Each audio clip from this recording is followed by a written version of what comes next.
An economy is not some electrical gadget that you can just switch off and then switch it back on a few months later and expect it to pick up exactly where you left off. Rightly or wrongly, this lockdown has done untold damage to so many industries: travel, and hotels, cruise ships, pubs, clubs, entertainment, sports, theatres, concerts, shopping malls. And there's still a school of thought that thinks that COVID will pass and we can go back to where we were. And that's just not going to happen, even if a cure for COVID is found tomorrow. And I see two huge winners in this new COVID world. And the first, as I've mentioned before, is gold and Bitcoin, money or stores of wealth that are immune to all the debasement that's taking place, all the quantitative easing and so on. And the second I want to talk about today. Now, numerous trends were already in place before this virus took hold, and COVID accelerated them. More and more of us were starting to work remotely, for example, and doing it more often. Remote healthcare, where you have consultations with your doctor held over the phone or over your smartphone video calls, they were already a thing. The same goes for education. Remote universities and schooling, they already existed. The tech was in place. And in many of these cases, a better service can actually be delivered at a cheaper price. And so their adoption was inevitable sooner or later. COVID just accelerated the process. Now, will we go back to doing things as we did before once this virus passes? Assuming it passes, it may well not. And in many cases we will, but in many cases we won't. Where these new ways of operating prove more convenient or efficient, they will become our new reality. Before February, many people, for example, had never heard of Zoom or Google Meets, or let alone use them. And now they're a daily feature of our lives. There are even comedy nights on Zoom. And in fact, comedy is a really good example of what's going on here. Until February, the UK had a buoyant live comedy scene. Lots of comedians you've never heard of, and plenty you have, were plying their trade, travelling up and down the country, bringing joy and laughter and whatever else with them. In some cases, no joy. And big names were performing in 1,000-seater venues, and the tiny names were in rooms above a pub that might seat only 50 people. And it wasn't perfect. Most comedians wanted better paid work than they had. They felt they were unrecognised. They were moaning about their lot. They felt underappreciated. But now, comedians look back on 3 months ago like it was some kind of golden age. And on March the 17th, lockdown came and live comedy ended. Then, diaries that were full suddenly became empty and nobody had any work, whether it was Jimmy Carr or Mr. Openspot. But comedy is full of creative, energetic people. It's full of self-reliance. You live or die by your act. It's full of risk takers. What is more risky than stand-up comedy? Whether it's the one-man band taking his act up and down the country hoping to get noticed, or the big impresario, the industry is just full of entrepreneurs at all ends of the scale. And so this lockdown has ignited a huge creative force. Comedians, promoters, club owners, agents, producers, they're all now looking at ways to make live comedy work without an audience. And that's a near impossible task. Live comedy needs an audience. It's an essential ingredient. And it's like an audience is part of the music as an act. And if you take the audience away, the act just doesn't work. And yet, this problem is slowly being solved.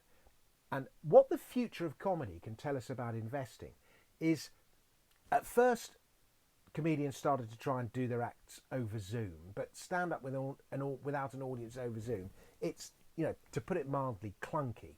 And to compensate for the clunk, comedians started heckling each other, and a sort of banter emerged, and the repartee became funnier than the acts. And now all sorts of unscripted panel-type shows are being developed, and they're coming up, and some comedians have started doing podcasts and chat shows and Facebook streams, and all sorts of new formats are being investigated.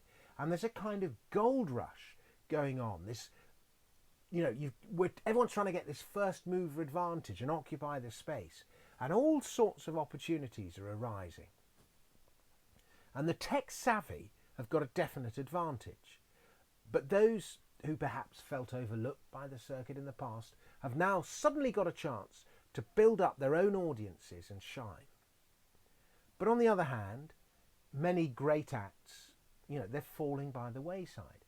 They're unable or unwilling to move with the times. And this is the sort of cruel side of a ruthless industry. Now, you might look at some Facebook stream that some comedian's doing and see that, the show only had 100 views or something. And you might turn your nose up at that paltry figure. But that's not so different, to 100 bums on seats in a comedy club. And, I've done the Edinburgh Fringe enough times. Any Edinburgh Fringe veteran will tell you that 100 bums on seats is like, selling out the Albert Hall up there. Now, will live comedy ever go back to what it was? Probably, eventually, maybe, sort of, I don't know. But in the meantime, a whole new live comedy industry is quickly and organically growing on the internet. The need for laughter has not gone away. In fact, the need for it's probably greater than ever. Comedy's got this long track record of thriving during economic hard times. If you think of, the silent comedy of the 1930s, or what many see as the golden age of British sitcom in the 1970s. These were hard economic times. So, in many ways, it's a good thing. But do you know who the biggest winner in all of this is? It isn't comedy. It's tech. Like the guys who sell picks and shovels to prospectors in mining booms. The tech companies are providing the platforms.